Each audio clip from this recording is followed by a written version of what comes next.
Okay, karibu tunaendelea na series ya training yetu na leo tutakuwa na topic ambayo inahusiana na the mother skill, invitation mastery training. Yes, leo tutaendelea kujifunza kuhusiana na namna ya kumaster invitation, kualika watu ambao unataka waje kuona product yako ama biashara yako. Sasa hii ndio skill kubwa ambayo inajenga timu kubwa. Kama unataka kujenga timu kubwa, hakikisha una master skill ya kualika watu. Sasa ukubwa wa biashara yako unaamuliwa na idadi ya watu unaoalika kuona biashara yako. The size of business is determined by the number of people, number of invitations you make. So katika network marketing na business yote ambayo inahusisha nini? Watu. Kualika watu wengi ndio moyo wa ukuaji. Kama ualiki hauwezi kukua. Na dalili ya kwanza kwa nini biashara yako haikui, au sababu kubwa ya kwanza, ni kwa sababu haualiki watu wengi. Sasa ukijua kualika vizuri, ukijua kuinvite vizuri, namba moja, timu yako itakuwa kwa haraka. Ukijua kualika vizuri, namba mbili, prospect wako watajaa kwenye presentation. Moja ya sababu kwa nini presentation zetu hazina watu ni kwa sababu hatujui kualika, hatujui umuhimu wa kualika. Sasa unakuta presentation zinazofanyika online, zinazofanyika ofisini, zinazofanyika maeneo mbalimbali ni kwamba hazina watu, ni kwa sababu hatualiki na kwa kuwa hatualiki hatuna mauzo, na kwa kuwa hatualiki watu hawajoin, watu hawajiungi kwenye timu. Kwa hiyo ukijua kuinvite vizuri, mauzo yako yataongezeka. Ukijua kuinvite vizuri, kipato chako kitaongezeka. Sasa sababu 4 kwa nini unatakiwa ujue kualika, ni kwa sababu unahitaji timu yako ikue. Namba 2, kwa sababu unahitaji kujaza presentation, kujaza wageni wengi kwenye presentation. Namba 3, unahitaji mauzo yako yaongezeke. Namba 4, unataka mapato yako yaongezeke, na namba 5, ndoto zako kubwa ziweze kutimia. Sasa ukweli ni kwamba watu wengi wanashindwa kualika kwa sababu ya hofu, au kukosa mfumo wa kuwasaidia kualika kwa urahisi, au kukosa ujuzi wa kualika. Hivyo vitu vitatu vinaofanya watu wanashindwa kualika.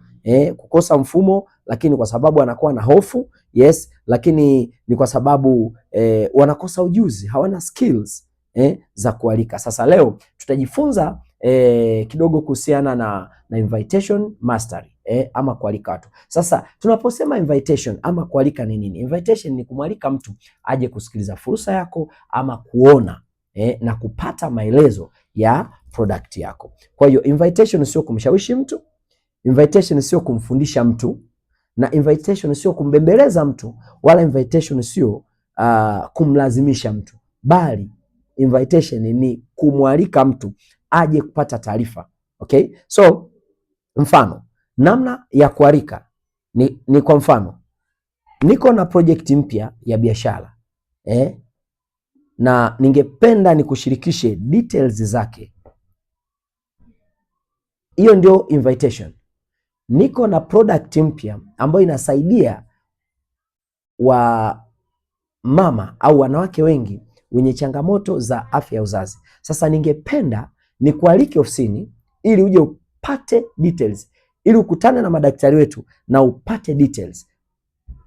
Hiyo ndio kualika. Sasa kualika sio halo, mimi na product ambayo inaondoa uvimbe, inaondoa UTI, ina sambong, kameenda kakarudi. Ukialika na watu unalipwa na commission, njoo uone. Huko sio kualika. Mpaka hapo hata kama ningekuwa mimi ninakataa.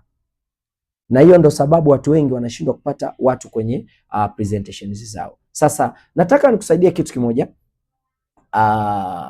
kanuni za invitation. Kanuni ya kwanza ni kumtengenezea mtu wakati wa kualika. Kanuni ya kwanza, unapomwalika mtu unatakiwa kumtengenezea mtu kitu kinaitwa curiosity, kumpa ushawishi, shauku. Yes, shauku ya kujua zaidi, kwamba unapoalika unatakiwa kumpa mtu shauku ya kujua zaidi. Anatakiwa aje kwa sababu amekuwa curious to know, amepata shauku ya kujua. Sasa lengo la kualika sio kueleza, bali ni kumpa mtu shauku ya kutaka kujua kuhusu hiyo fursa, kutaka kujua kuhusu hiyo product. So watu wengi wao wanaharibu sana wakati wa invitation, kwa sababu wanaanza kuelezea wanaanza, matokeo yake wanapokea majibu, sina muda, staki, siwezi. Kwa hiyo hicho ni kitu cha msingi sana ukijua. Kanuni kubwa wakati wa kualika watu waje kuona biashara au kualika watu waje kupata maelezo ya product yako, unatakiwa kumpa taarifa chache ambazo zitamtengenezea shauku ya kutaka kujua. Ndio maana anatakiwa aje ili kujua. Na wakati wa kualika hakikisha invitation yako inakuwa fupi sana na unakuwa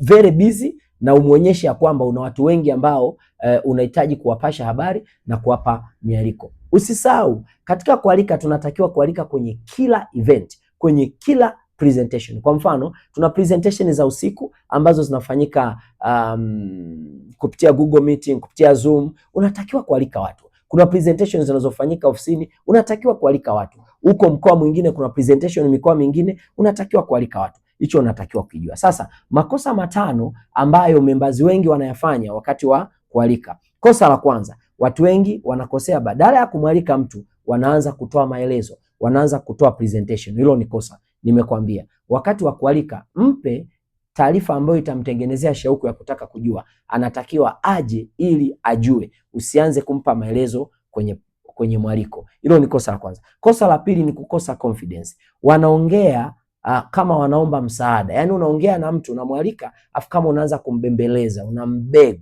aje. Don't sound desperate. Hilo ni kosa kubwa sana. Wakati wa kualika unatakiwa kuwa na energy, unatakiwa kuwa umechangamka, una excitement, uko busy sana. Yani in fact kama na invitation nzuri haitakiwi sana hata kuzidi dakika moja. Inatakiwa kuwa very brief ili ule mtu abaki na maswali ambayo atakuja kupata majibu yake ofisini. So kosa la pili, usifanye invitation ukiwa na low energy. Hakikisha unakuwa na energy ya kutosha, unakuwa na confidence. Kosa la tatu, kuongea sana. Watu wengi wakati wa kuongea they talk too much. No. Wakati wa kualika hakikisha unakuwa short and clear, unakuwa very brief. Na kosa la nne, kusound desperate. Kusound desperate ni nini? Ni kujionyesha hauna tumaini, yani kujionyesha yani umekata tamaa, umechoka, hauna namna nyingine. Is like unambembeleza huyo mtu aje kujoin ili aweze kunufaisha wewe, aje kununua product yako ili aweze kukusaidia wewe. Sasa kusound desperate ni pale wakati unaalika hauna nguvu, unaonekana yani kama very bad. Hiyo ni mbaya sana.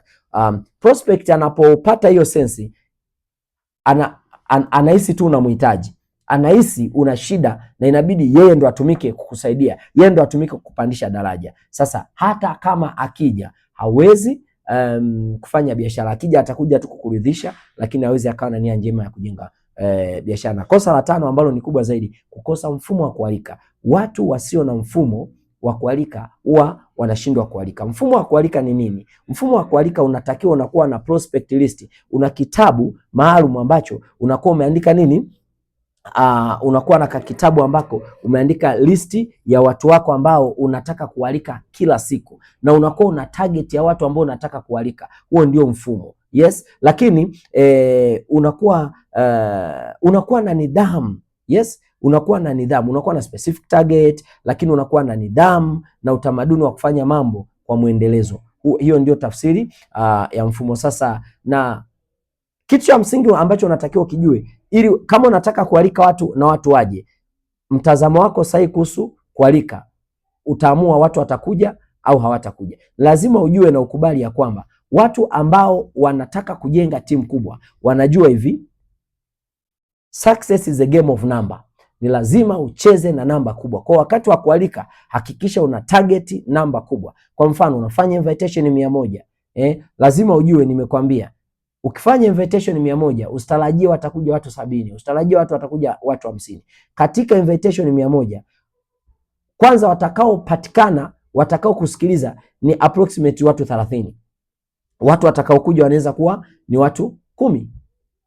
Wengine lazima walete excuse. Kwa hiyo kama unataka kuwa na watu 100, watu 10 ambao watapatikana kwenye presentation, hakikisha umealika angalau umepigia simu, na nitakuelekeza hapa baadaye tunaalika wapi na tunafanyaje. So jambo la msingi, unatakiwa kutengeneza prospect list. Hakikisha unakuwa na list ya watu ambao utawapigia simu. hakikisha unakuwa na listi ya watu ambao unataka kuwaalika. Kabla hujaanza kualika, tengeneza hiyo listi, na watu wenye mfumo wa kualika huwa wanakuwa na kitu kinaitwa contact list, kitabu cha kuandika majina ya wateja watarajiwa. Sasa katika kualika, unaweza ukaalika kwa kuwapigia watu simu, unaweza ukaalika kwa kutuma WhatsApp message, unaweza ukaalika kwa kutuma voice note, unaingia kwa mtu unamtumia voice note lakini unaweza ukaalika kwa face to face, unakutana na mtu unamwambia sasa nimekumbuka bwana, kuna bonge la event siku ya tarehe 28, alafu tutakuwa na wageni kutoka huku, so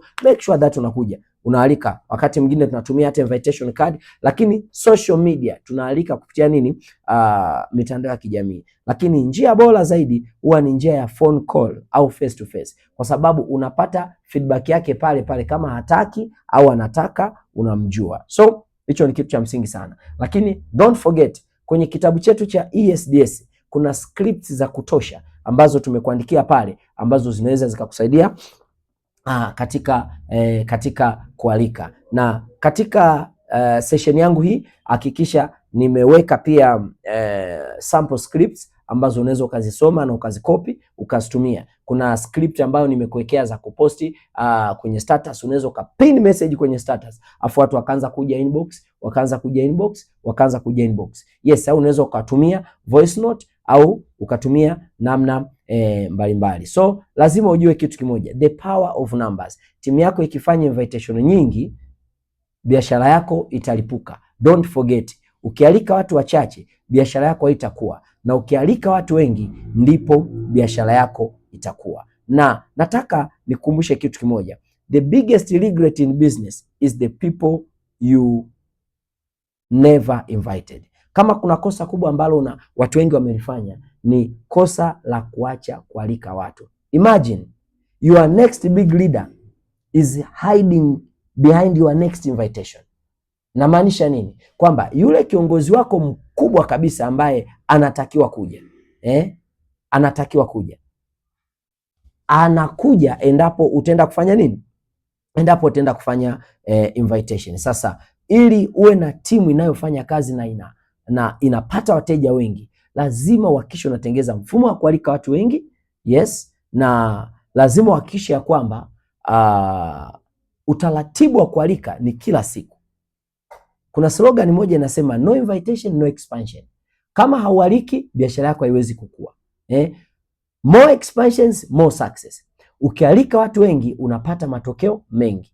So hakikisha ya kwamba unaalika watu wa kutosha. Hakikisha ya kwamba usifanye mchezo na invitation. So thank you so much. Naamini kuna kitu umejifunza kuhusiana na invitation skills, na the next series hakikisha unaifuatilia, kwa sababu itakuwa imekuelezea identification of quality people, namna ya kupata wale watu sahihi. Na usisahau kitu kimoja, kabla ya kufanya invitation lazima ufanye prospecting. Lazima uwatafute na uwapate watu sahihi. Kwenye next session hakikisha unaifuatilia.